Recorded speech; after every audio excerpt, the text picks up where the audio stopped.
Welcome बच्चों, स्वागत है आज आपका आपके YouTube चैनल पे मीनाक्षी हिंदी एकेडमी में। तो आज हम पढ़ेंगे अनेकार्थी शब्द, है ना। लास्ट क्लास में हमने एक वचन बहुवचन पढ़े थे, अब हम पढ़ेंगे अनेकार्थी शब्द। अच्छा बच्चों, देखिए हमने विलोम शब्द पढ़े। अब विलोम शब्द क्या होते हैं? बिल्कुल जस्ट विपरीत, उल्टा अर्थ, है ना। हमने पर्यायवाची शब्द पढ़े। पर्यायवाची क्या होते हैं? समान अर्थ वाले शब्द। जैसे कोई शब्द दे देते हैं, उसी के वो अर्थ होते हैं बहुत सारे, उन्हें हम पर्यायवाची कहते हैं। अब अनेकार्थी शब्द क्या होते हैं? अनेकार्थी शब्द होते हैं बच्चों, देखिए अनेकार्थी शब्द हैं वाक्य, जैसे कि एक ही नाम के बहुत सारी चीजों को पहचाना जाता है। क्या होते हैं अनेकार्थी शब्द? जिसमें एक ही वाक्य में उसको उसके अर्थ के हिसाब से पहचाना जाता है, उसे हम अनेकार्थी शब्द कहते हैं। जैसे एक ही नाम की बहुत सारी वस्तुएं, है ना। जैसे कि हमने कोई शब्द लिखा है यहाँ पे, अब उसका जो अर्थ है उनको वाक्य के हिसाब से हम प्रयोग में लाते हैं, उसे हम अनेकार्थी शब्द कहते हैं। अच्छा देखिए बच्चों, सुनिए, किसी ने मुझसे पूछा कि मैम ये सब सेम ही तो होते हैं, अनेकार्थी शब्द, विलोम शब्द, पर्यायवाची, तो इतने सारे क्यों? तो मुझे भी लगा कि ये बात तो सही है, लेकिन बच्चों क्या होता है, हिंदी भाषा एक बहुत सुंदर भाषा होती है ना। तो जैसे इनको जैसे हम जब भाषा में प्रयोग करते हैं तो इससे भाषा हमारी बहुत सुंदर, बहुत सरस, अच्छी लगती है बोलने में, देखने में। जैसे हम हिंदी का कोई अच्छा सा सेंटेंस लिखते हैं, वो कितना अच्छा लगता है ना, हमें उसमें बहुत अच्छे से लिखा हुआ होता है, तो हमें पढ़ने में बहुत सरस लगता है, बहुत अच्छा लगता है।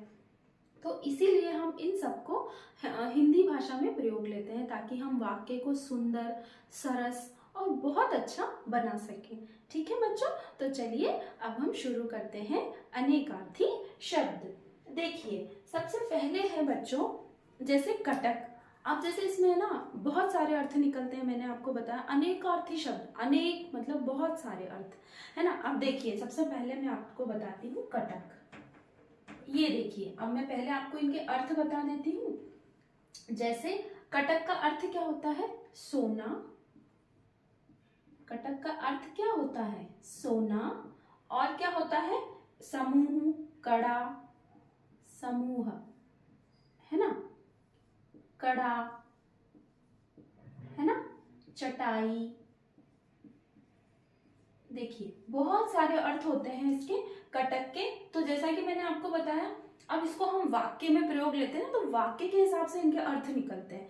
जैसे सोना, जैसे उसका हार बहुत सुंदर है, फॉर एग्जाम्पल देखिए, उसका हार बहुत सुंदर है। अब हार क्या है? धातु से बना हुआ है ना। देखिए बच्चों ध्यान से देखिएगा, सुंदर है। अब देखिए हार किसका बनता है? धातु का, सोने का, है ना। तो इसमें देखिए कहां पर इसका अर्थ क्या निकला? सोना। हार का अर्थ, तात्पर्य किससे है? सोना से। इस तरह से हम वाक्य में ऐसे समूह, बच्चे समूह में पढ़ रहे हैं, बच्चे कक्षा के समूह में पढ़ रहे हैं, कक्षा में समूह में पढ़ रहे हैं। तो उसमें समूह का तात्पर्य किससे है? कटक से, मतलब समूह। आया होगा समझ में। देखिए मैं और एग्जांपल्स बताती हूँ। जैसे सोने का मैंने आपको बताया ना, गोल्ड धातु होती है ना। देखिए दूसरा मैं आपको एक और बताती हूँ, बहुत इंटरेस्टिंग है, आप ध्यान से देखना। जैसे बहुत अर्थ होते हैं, जैसे वाक्य के अकॉर्डिंग जैसे हम बना सकते हैं। जैसे तीर। अब जैसे मैं आपको तीर का बताती हूँ, तीर, है ना। अब तीर एक चलाने वाला तीर भी होता है ना। और तीर एक क्या होता है? नदी का किनारा जो होता है उसको भी हम तीर बोलते हैं। तो देखिए एक ही शब्द के बहुत सारे अर्थ निकल रहे हैं, है ना, तीर, है ना।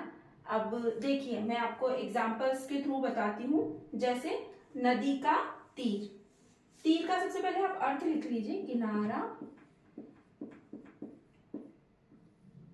और बाण। देखिए बच्चों इतना डीपली कोई नहीं समझाएगा आपको जितना, देखिए मैं आपको विद एग्जांपल्स आपको बता रही हूँ कि किस तरह से जब हम वाक्य में प्रयोग करते हैं तो इनके अर्थ निकलते हैं, है ना। ऐसा नहीं है एक वर्ड है तो मतलब किनारा है तो फिर वो किनारा ही है, ऐसा नहीं। इसको वाक्य के अकॉर्डिंग हम इनके अर्थ निकलते हैं। देखिए किनारा, अब जैसे नदी का किनारा, नदी का नदी का किनारा। आप समझने की थोड़ा सा कोशिश करेंगे ना तो आपको बहुत अच्छे से आ जाएगा। जैसे नदी का किनारा, अब इसमें क्या क्या तात्पर्य है, जैसा कि देखिए मैंने ये लिखा हुआ है यहाँ पर भी, नदी का किनारा, किनारा मतलब नदी का तीर, तीर जो होता है उसका किनारा भी होता है अर्थ।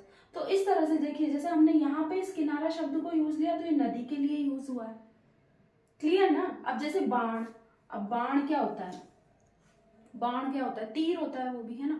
अब बाण, जैसे एकलव्य ने बाण चलाया था, है ना। देखिए फॉर एग्जाम्पल, जैसे एकलव्य ने बाण चलाया, एकलव्य कौन था, बहुत बड़ा वो था, वो शिष्य था, है ना।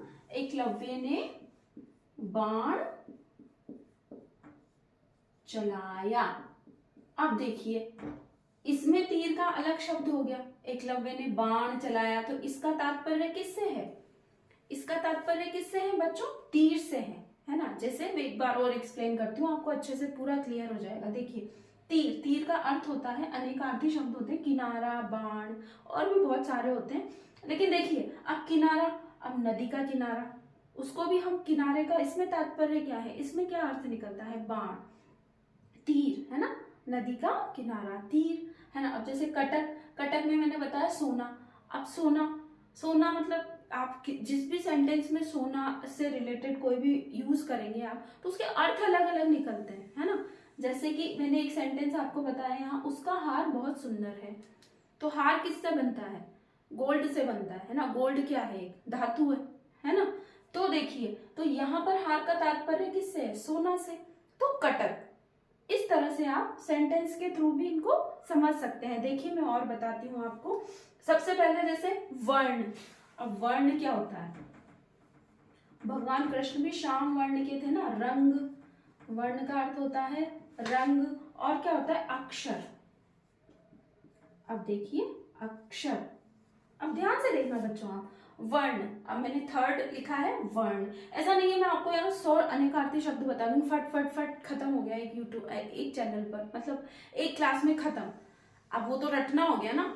लेकिन देखिए मैं विद एग्जांपल्स आपको समझाने की कोशिश कर रही हूँ कि इनके रिलेट, मतलब इन वर्डों के अर्थ, इन शब्दों के अर्थ जैसे चेंज हो जाते हैं जब हम वाक्य में प्रयोग करते हैं, है ना।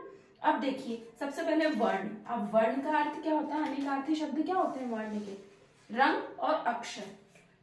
अब रंग, अब जैसे हम बोलते हैं ना वो श्वेत वर्ण है, वो श्याम वर्ण है, तो मतलब देखिए वर्ण का प्रयोग कितनी जगह पे हो रहा है ना, लेकिन वाक्य के हिसाब से उसका अर्थ बदल जाता है। देखिए जैसे मैं अगर रंग, रंग का आपको बताऊं, जैसे कृष्ण भगवान श्याम वर्ण के थे, सांवले रंग के, है ना। देखिए जैसे कृष्ण श्याम वर्ण के हैं। अब देखिए इसमें वर्ण का तात्पर्य किससे है, श्याम मतलब रंग से, है ना। तो इस तरह से आप सेंटेंस में यूज लीजिए तो आपको इजीली समझ में आएगा कि होते क्या है। आया होगा ना आपको समझ में। जैसे वर्ण, रंग मैंने आपको बताया, किनारा, नदी का तीर, और भी बहुत सारे होते हैं। तो जैसे उसके अकॉर्डिंग आप यूज करने की कोशिश कीजिए शब्दों के अर्थ को, है ना। जैसे कि मैंने आपको बताया कटक, सोना, समूह, कड़ा, चटाई, कड़ा, कड़ा जैसे हाथ में जो बैंगल पहनते हैं हम उसको भी कड़ा कहते हैं, है ना। तो कड़ा, जैसे उसने कड़ा पहना हुआ है। अब कड़ा, अब कड़ा शब्द का मतलब क्या हुआ, कटक से है ना। तो सेंटेंस में भी हम जब इसका यूज लेते हैं तो उनके अर्थ अलग अलग हो जाते हैं। अब कड़ा एक ऊपर वो जो होता है ऊपर रूफ पे भी होता है एक कड़ा, उसको भी हम कड़ा बोलते हैं, ठीक है। तो इस तरह से बच्चों, जैसे कि मैंने आपको बताया विलोम, उल्टा, पर्यायवाची, समान अर्थ वाले शब्द, अनेकार्थी, एक ही नाम को बहुत सारी चीजों से पहचाना जाता है, बहुत सारी वस्तुओं से पहचाना जाता है। ऐसा नहीं है कि मैंने सोना बताया तो सिर्फ सोना में ही होता है। जैसे वह सो रहा है, वो भी उसका अर्थ निकला ना। जैसे वह सो रहा है, वह सोने जा रहा है ना, तो वो भी सोना इसी में ही है। और हार, उसका हार सोने का है तो वो भी सोने का है। मतलब उसके देखिए अर्थ अलग अलग निकल रहे हैं। मेरा कहने का तात्पर्य सिर्फ इतना है आपको समझाने का कि ऐसा नहीं है सेम मतलब एक ही निकलता हो अर्थ, बहुत सारे अर्थ निकलते हो, बहुत सारी वस्तुओं में अर्थ निकलते हो, उन्हें हम अनेकार्थी शब्द कहते हैं। ठीक है बच्चों, तो आशा करती हूँ आपको समझ में आया होगा। और आपको समझ में नहीं आ रहा हो तो वीडियो को आप बार बार चेक कीजिए, देखिए मैंने एक एक पॉइंट अच्छे से क्लियर किया है बच्चों, ताकि आपको समझ में आए। और रेगुलरली कम्युनिटी बॉक्स और शॉर्ट्स को आप चेक कीजिए, उसमें कमेंट कीजिए। और अगर आपको किसी भी टॉपिक से रिलेटेड वीडियो चाहिए तो आप मुझे कमेंट बॉक्स में कमेंट कीजिए, मैं डेफिनेटली उस पर नेक्स्ट टाइम वीडियोज़ लेकर आऊँगी। और मेरी सैटरडे को मोटिवेशनल स्टोरी काफ़ी लोगों को पसंद आई है, तो मैं इस सैटरडे भी स्टोरी टेलिंग में वही लेकर आऊँगी। आशा करती हूँ आपको पसंद आएगी, और पसंद आए तो प्लीज़ मेरे चैनल को लाइक, शेयर और सब्सक्राइब ज़रूर कीजिएगा। तब तक के लिए बाय बाय चिल्ड्रन, अपना ध्यान रखिए। Thank you, bye bye.